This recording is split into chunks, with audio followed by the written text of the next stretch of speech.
The 7th Marine was already turning pale when Nurse Elena Ward pushed past the senior medic and dropped beside him, while 3 officers argued behind her about who had authorized a rookie to take control of the emergency bay. Nobody had asked Elena what she saw. Nobody had asked why her hands were already reaching for the correct equipment. They had only seen the fresh insignia on her uniform and decided she was too inexperienced to matter. The medical facility had been quiet less than 20 minutes earlier, filled with the ordinary sounds of monitors, rolling carts, clipped conversations, and boots against polished flooring, but now the emergency doors kept opening as 7 Marines were brought in from a training accident that had gone wrong with frightening speed. The first patient had a deep cut and severe blood loss. The second was barely responsive. The third complained of crushing pressure in his chest. The others arrived with injuries that looked manageable at first glance, and that was exactly what made Elena uneasy. She stood near the end of the treatment area, her dark hair pulled tightly beneath her cap, sleeves neatly rolled, watching the patients instead of the people shouting around them. She noticed the way one Marine's breathing changed when he turned his head. She noticed another rubbing the same place beneath his ribs, even though the examination had found nothing obvious. She noticed that the 7th Marine, Corporal Marcus Hale, had stopped complaining entirely. That frightened her more than the shouting. Elena moved toward him. A senior nurse blocked her path. She was told to assist with supplies and leave the serious decisions to people with more experience. Elena nodded without arguing. Then she looked again at Hale. His skin had developed a faint gray cast beneath the harsh fluorescent lights. His fingers were cold.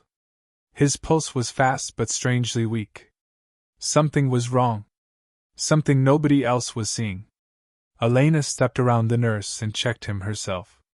The monitor numbers had not yet reached the point where anyone would panic, but Elena knew numbers could lag behind the body. She had learned that lesson long before she ever wore a military uniform. She called for additional equipment, and when nobody responded quickly enough, she went for it herself. One of the attending physicians finally noticed what she was doing and demanded an explanation. Elena answered calmly.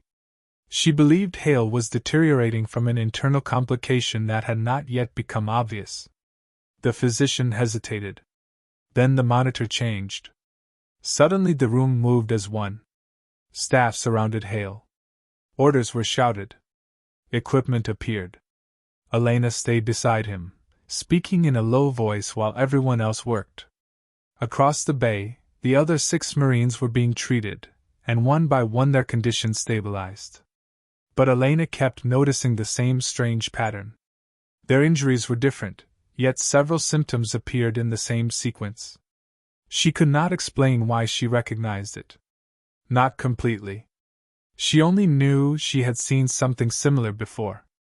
A memory surfaced for half a second, not as a clear picture but as sensations.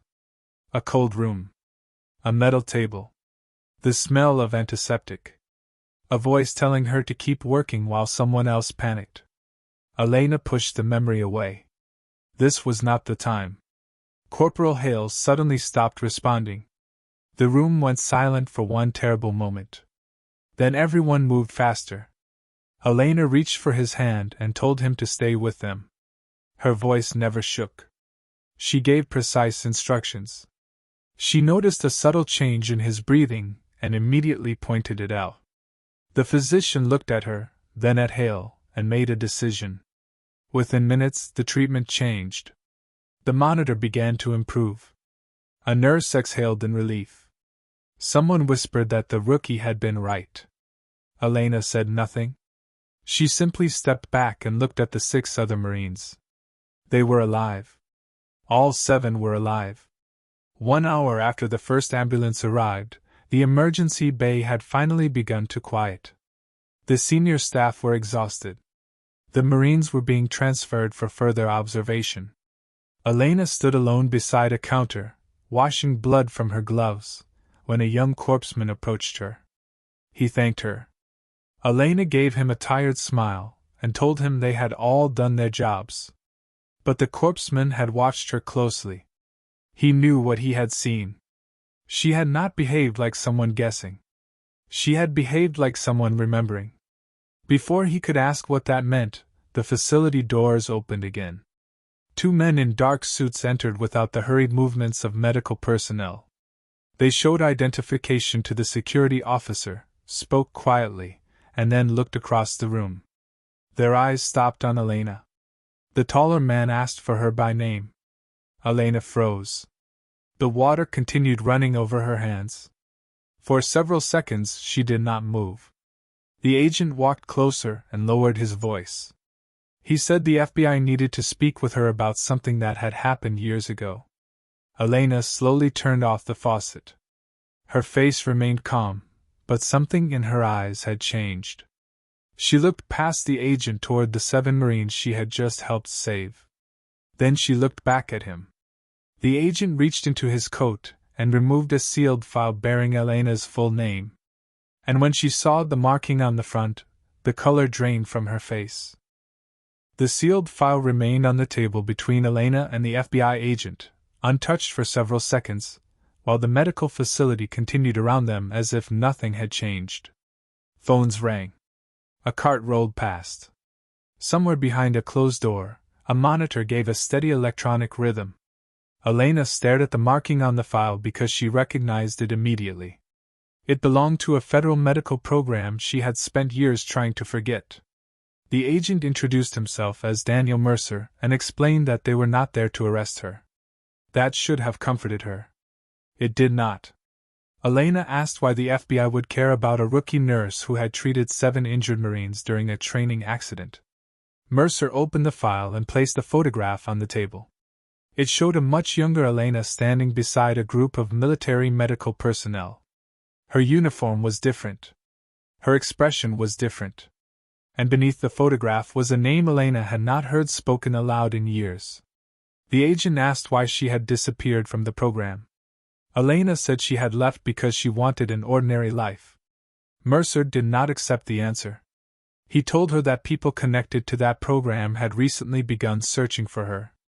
Elena's first instinct was not fear for herself. It was fear for the 7 Marines. She asked whether the accident had been an accident at all. Mercer did not answer immediately. That silence told her enough. Earlier that morning, the Marines had been participating in a routine training exercise. Equipment had failed. Several symptoms had appeared unusually close together. Elena had recognized the pattern because years earlier she had worked on an investigation involving a similar medical anomaly. She had never told anyone. She had buried that part of her life beneath nursing school, night shifts, and the quiet routine of starting over. Mercer told her that one of the men connected to the old investigation had disappeared from federal custody 6 months earlier. Since then, several former participants had received unexplained threats. Elena listened without interrupting. Then Mercer told her something that made her hands tighten around the edge of the chair. The Marines she had treated were not random casualties. One of them had been carrying information connected to the old case. Elena looked toward the recovery wing. Suddenly the entire hour returned to her in fragments. The symptoms. The timing. The equipment failure. The way Hale had deteriorated. She realized she had not simply recognized a medical pattern. She had recognized the signature. Mercer asked her whether she had noticed anything unusual before the accident. Elena hesitated. She remembered a small detail she had dismissed earlier. One of the medical containers delivered with the injured Marines had carried a label that looked slightly damaged. She had assumed it was ordinary wear. Now she remembered something else. The printed code was incomplete. She had seen that same coding system years earlier. Elena stood and walked back toward the treatment area. Mercer followed. The room was quieter now. 6 Marines were stable. Hale was awake but weak. Elena approached him and asked if he remembered anything before the accident. Hale looked at her for several seconds. Then he said there had been a man near the equipment staging area who did not belong there. Elena's stomach tightened. Hale continued. The man had been wearing a maintenance uniform, but he had never touched the equipment. He had simply watched. Then Hale said something else. He remembered the man's face. Elena stopped walking. She asked him to describe it. Hale did. And Elena knew the man immediately. Not personally, but from the old photograph in the federal file. The person she had spent years trying to forget had returned. Mercer asked Elena where she had learned to recognize the symptoms that saved the Marines. She looked down at her hands. For the first time that day, she allowed herself to admit the truth. She had once been part of a specialized emergency medical team working alongside federal investigators. She had been trained to identify unusual injury patterns, contamination indicators, and deliberate medical interference. Years earlier, during an operation that went wrong, Elena had discovered that someone inside the program was manipulating evidence to protect a powerful organization. She had refused to cooperate. She had testified privately. Then she vanished from the program and rebuilt her life under a simpler identity. Mercer told her the government had spent years believing she possessed evidence that could expose the person responsible. Elena shook her head. She had never possessed the evidence. She had protected someone who did. That person had been a young medical technician who was afraid to speak and who would have been destroyed if Elena had revealed his identity. Mercer finally understood why she had disappeared. She had not been running from the truth. She had been protecting someone from it. Then the lights in the recovery wing flickered. Once. Twice. The monitors continued running, but every person in the room became still. Elena looked toward Hale's bed. His monitor changed. Not dramatically. Just enough. She moved immediately. The nurse beside him reached for the controls, but Elena stopped her. She recognized the pattern again. Someone had altered something. The FBI agents moved toward the doors. Security was called. Elena stood beside Hale and realized the person from her past had not returned to punish her. He had returned because he knew she would recognize what he was doing. The room became almost completely silent. Then Elena noticed something taped beneath Hale's bedside table. She pulled it free. It was a small envelope. Her name was written across the front in handwriting she recognized from years ago. Elena stared at it without opening it. Mercer told her not to. Elena looked at the 7 Marines. She understood that whatever was inside that envelope had been meant for her. Then she opened it. Inside was a single photograph of the old medical team, taken years before Elena disappeared. 6 people stood in the picture. Elena recognized every face except one. The 7th person had been carefully cut from the photograph. On the back, someone had written 3 words. You never knew why. And for the first time, Elena understood that the secret she had buried was not the whole story. Someone had been hiding the truth from her too. Elena held the photograph so tightly that its edges bent beneath her fingers, staring at the empty space where a 7th person had once stood beside the medical team she remembered better than she wanted to admit. For years she had believed she understood why she left. She had believed she had seen the betrayal clearly, protected the frightened technician who had trusted her, and walked away before the machinery surrounding the investigation could destroy another innocent life. But now the photograph told her that even her memory had been incomplete. Mercer took the picture from her and examined it under the light.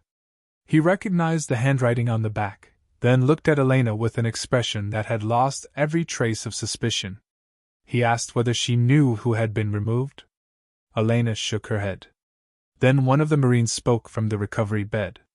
Hale said the missing person was not missing at all. He had seen the same face that morning. Elena turned toward him. Hale described a man who had stood near the equipment staging area wearing a maintenance uniform, watching the Marines without touching anything.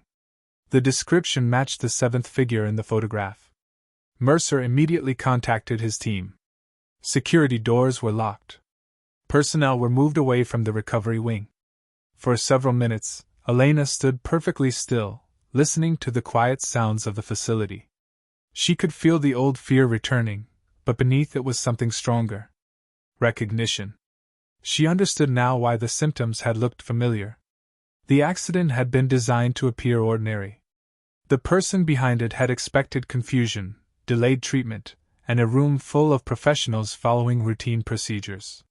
What he had not expected was Elena. He had not expected the rookie nurse who had spent years trying to become ordinary. She returned to Hale's bedside and checked him again. His condition was stable. The other Marines were stable too. 7 lives that could have ended that morning were still here. That fact changed something inside her. For years, Elena had measured courage by how much danger a person could endure. Now she understood it differently. Courage could also mean refusing to look away when looking away would be easier. Mercer told her the FBI could protect her, but Elena knew protection was not the same as resolution. She asked to see the old case file. Mercer hesitated, then opened it. Page after page revealed what Elena had never been shown. The technician she had protected had not disappeared after her testimony. He had become a protected federal witness. He had spent years helping investigators trace the organization that had manipulated the original medical operation. The person Elena thought she had been shielding was actually the person who had continued the investigation from the shadows. And the 7th figure in the photograph was the investigator who had secretly helped him. Elena finally understood the message on the back. You never knew why. The truth was not that she had failed to uncover the conspiracy. The truth was that people had deliberately kept her outside the final stage because they believed she was safer believing the danger was over. Mercer told her that the man connected to the old case had recently learned she was working at the military facility. He knew she would recognize the medical pattern. He knew she would intervene. He had counted on her compassion. That was the mistake. He had mistaken compassion for predictability. The facility doors suddenly opened, and federal agents moved through the corridor. Moments later, the man Hale had described was found attempting to leave through a service entrance. He was taken into custody without Elena ever having to face him. When the tension finally broke, Elena returned to the recovery room. The 7 Marines were alive. Some were injured. Some were frightened. All of them were looking at her differently now. Not as the rookie nurse. Not as the woman who had somehow known what to do. They looked at her as someone who had stood beside them when the room was at its worst and had never once asked whether anyone would remember her name. Hale thanked her. Elena tried to dismiss it, saying anyone would have done the same. Hale smiled faintly and told her that was not true. He said that when everyone else had been watching the numbers, she had been watching the people. Elena looked down, unable to answer. The FBI investigation continued for months, and Elena eventually agreed to tell the truth about her past. She did not return to the federal program. She did not seek recognition. She remained a nurse. She kept working the same quiet shifts, carrying the same worn notebook in her pocket, listening carefully whenever a patient said something that did not fit the obvious explanation. The 7 Marines recovered and later sent a letter to the facility. It contained 7 signatures and one simple message of gratitude. Elena kept the letter folded inside her notebook. She never framed it. She never displayed it. She simply carried it with her. Because she had finally learned something the old investigation could never have taught her. The people who make the greatest difference in our lives are not always the people standing beneath bright lights, receiving applause. Sometimes they are the ones standing quietly at the edge of the room, noticing what everyone else has missed. And sometimes the person everyone underestimates is carrying exactly the strength someone else needs at the moment it matters most. Elena had spent years believing that leaving her past behind meant becoming someone different. In the end, she realized she had never needed to become someone different. She only needed to stop being ashamed of the part of herself that refused to abandon people when they were most vulnerable. The 7 Marines survived because she noticed what others missed, but perhaps the greater rescue was quieter. After years of hiding from the person she had once been, Elena finally allowed herself to remember that courage had never belonged to the uniform, the rank, or the title. It belonged to the choice made when nobody was certain what would happen next. And long after the FBI left, long after the investigation ended, and long after the emergency room returned to its ordinary rhythm, Elena would sometimes walk past the same recovery beds and remember that 1 hour when 7 lives had depended on a rookie nurse who simply refused to look away.